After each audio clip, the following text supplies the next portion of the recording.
Hello kids, welcome to this video. Standard 7 Subject SS Unit 1 2 Big States. मैंने आपको इसका half chapter explain कर दिया था, उससे आगे अभी कर रही हूँ. Now listen carefully. Harshvardhan's reign and administration. Harshvardhan personally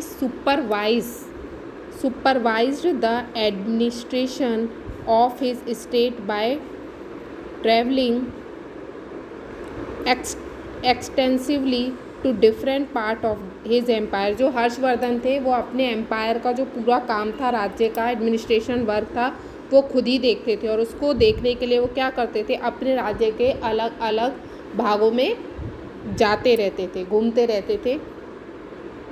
he divide his daily routine into 3 parts. उसने अपने लाइफ का जो डेली रूटीन था वो 3 पार्ट्स में डिवाइड कर दिया था.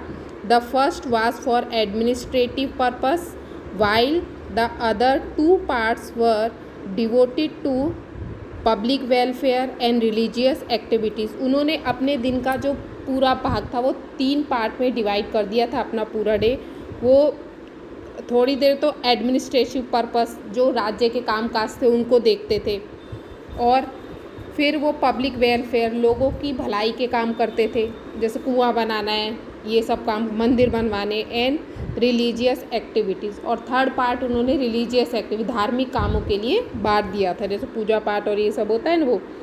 He was so delicate in carrying out his administrative responsibility.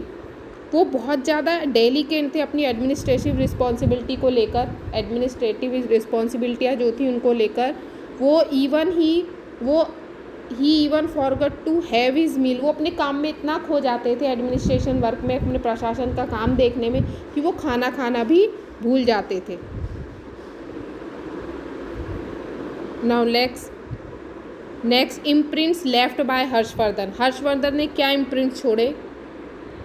Harsh built many rest houses, wells, step wells, lakes, mutts and vihars, and also prohibited animal slaughter. उसने, हर्षवर्धन ने बहुत सारे रेस्ट हाउस, आराम करने के लिए घर बनवाए, मंदिर बनवाए, कुएं बनाए, बगीचे बनाए लोगों के लिए, नदियाँ बनवाई, वो झीलें बनवाई, और स्टेप वेल यानी वो बावड़ी होती है ना, सीढ़ी वाली कुएं, वो बनवाए. और यहाँ तक कि उसने जो जानवरों की बलि दी जाती थी वो भी उसने रोकी. Prohibited animals slaughter. Every year ही organised a Buddhist religious meet. जो बुद्ध मानते हैं ना, जो बुद्ध धर्म को, उनकी वो बुद्ध धर्म के सारे उनकी मीटिंग रखते थे, बुद्धिस्ट रिलीजियस मीट.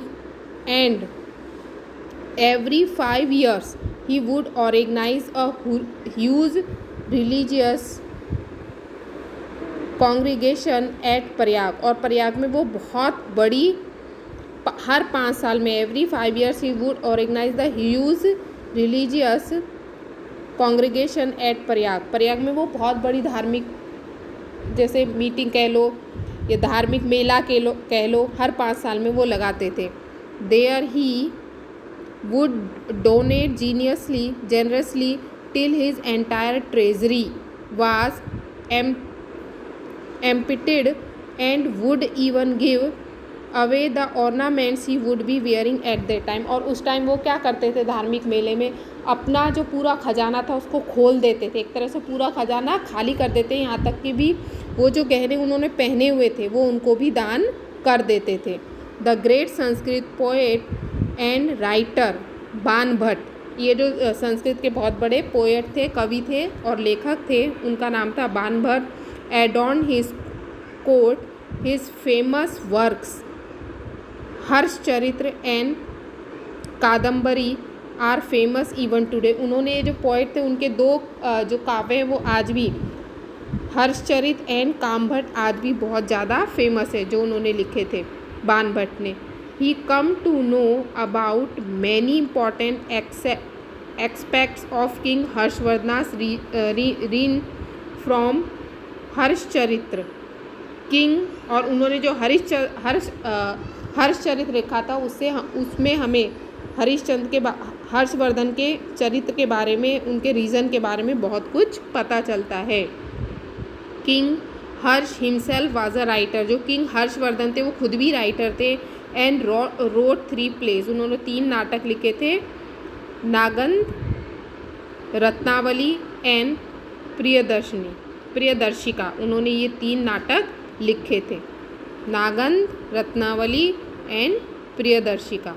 ये 3 हर्षवर्धन ने लिखे थे। ओके, अब इससे आगे हम नेक्स्ट लेक्चर में करेंगे। Okay, thank you for watching this video.